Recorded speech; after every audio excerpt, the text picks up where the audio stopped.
And I want to bring in Sajid Tarar and Shivani Sharma, my colleague and our guests from the United States on this broadcast. Sajid Tarar, apologies, I had to interrupt you as that breaking news and those visuals came in. Complete your point, sir. Should Pakistan be embarrassed? Will details now, Pakistan's skeletons, come tumbling out of the closet?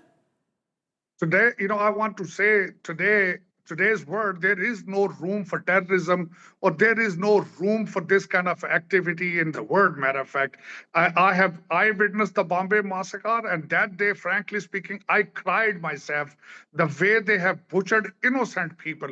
And today, I will say that what goes around comes around.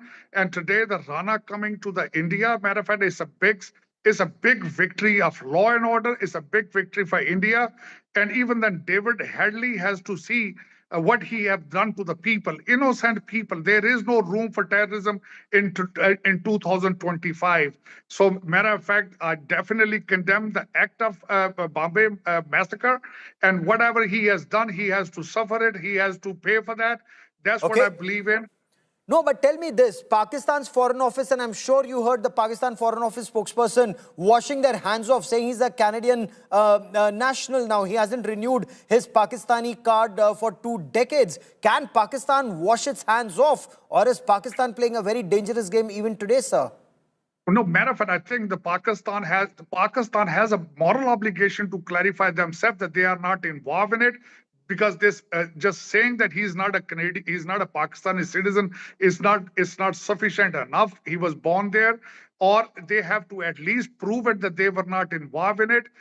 Because at the same time, I give them the benefit of a doubt, because a lot of Pakistanis, those have left Pakistan, they have been fighting in Afghanistan, they have been fighting in Syria and Yemen and a lot of places, and ultimately the state of Pakistan is not responsible for that.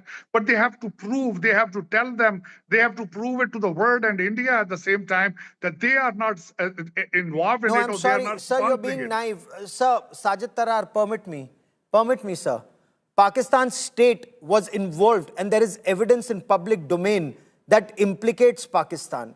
And that information is Abu Jundal, who was sitting in that Karachi control room. There is Hafiz Saeed, there's David Coleman Headley, and so those madarsa chap Pakistanis will never concede. You're a highly educated man and you live in the United States, and you have criticized Pakistan state-sponsored terror in the past. So you will understand, when the Federal Bureau of Investigation in Chicago trapped David Coleman Headley and Tahawwur Hussain Rana, sir, I covered that trial in Chicago. They found evidence of David Coleman Headley being in touch with a certain Ilyas Kashmiri, with Hafiz Saeed, giving details of the training that Major Iqbal of Pakistan Army. There is electronic evidence, there are email exchanges, there is money trail. That's an open and shut case, FBI case, not NIA, not Indian case, FBI case. Now Pakistan cannot be given benefit of the doubt, sir. Pakistan needs to prosecute, which it hasn't since 2008. Now we're in 2025. I definitely agree with you. If these are the charges, I'm telling you, the Pakistan has to clarify. They have to prove it that they are not behind it. Or if they are, how they were or whatever they were. Plus, at the same time, let me tell you, the Pakistan, of course, in the past has a very tainted past at the same time when the Russia came to Afghanistan. And here, keep in your mind, the Pakistan itself is a victim of terrorism right now. Almost more than 1,500 people lost their lives in Pakistan in 2024. So the thing is this, that they have to step up. I definitely agree with you that if these are the things, they have to tell the world, they have to tell India, they have to take the steps. And I tell you one thing, the Pakistan's survival, Pakistan's growth is contingent upon a relationship with India, Bangladesh, Iran and Afghanistan, and they have to take care of their neighbors. This is definitely, I agree with you. It's not that I'm disagreeing with you, but it's a charge sheet. The Pakistan has to prove the ball is on their court. I definitely agree with you 100%. And I condemn whatever they did. And I told you that day that I feel the pain of the innocent Indians losing their lives that night in Mumbai. Another point that I want to raise, and I want to bring in my colleague Shivani also, and I want you to hear, because you are heard very widely even in Pakistan. You can drum some sense into those people which the world unfortunately hasn't succeeded. You see, Pakistan was involved not just in 26/11 Mumbai terror attacks in 2008, because India did not respond the way Narendra Modi government did after Pulwama by bombing Balakot. Pakistan attacked us again. After 26/11 Mumbai terror attacks, there was a blast in German bakery. There was an attack that took place in Pune. There was an attack that took place in Zaveri Bazar, in Mumbai once again. Then there were attacks that took place in Pulwama, in Pathankot, in Uri, in Samba, in Kathua, in Udhampur. Pakistan continued its terror because it thought, okay, there is no response from India. It's a weak, the way that so-called Ghazwa-e-Hind, that these are chaps who will never hit back. They'll only threaten aar-par ki ladai. Till the time Narendra Modi decided that enough is enough and he bombed Balakot, after which there hasn't been a single terror attack outside Jammu Kashmir. How do you view that? Before I bring in Shivani, I want you to respond. Why did Balakot change the equation in your appreciation? No terror attack in India after 2019 outside Jammu Kashmir. I definitely agree with you. They have, like I told you, this if they have to move forward with, from this point, whatever they believe in, the good Taliban or bad Taliban, good terrorism, a good terrorist or bad terrorist, they have to change that.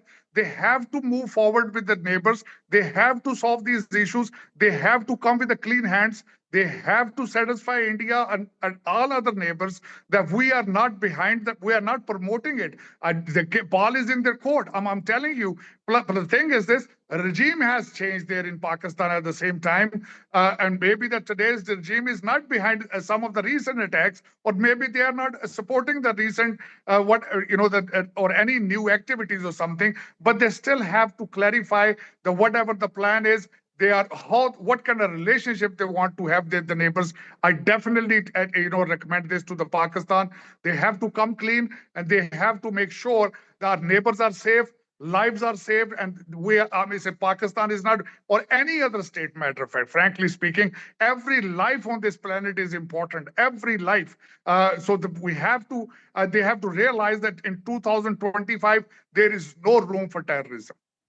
I completely agree with you, sir. I wish there were more like you in Pakistan, or people listen to you in Pakistan, because my big apprehension is that Pakistan still lives in whatever century, 7th century, 14th century, we do not know, that they're still waging Ghazwa-e-Hind. Every Pakistani thinks he's some Qasim trying to wage jihad against India, but they don't realize that they never succeeded. This is what I always tell them, that you have to move forward with artificial intelligence. You have to learn from India. You have to adjust with the world, versus like exactly whatever you're telling me, that moving back towards the Taliban kind of a mindset, towards whatever the 7th century, 14th century. But the thing is this, even then in 1400th century, killing somebody cannot give you anything, or hurting somebody. I hope somebody's listening to me. I'm continuously preaching that we have been living in this area since centuries. We have to live in peace. We have to give a chance to a love and harmony. That is the only way forward.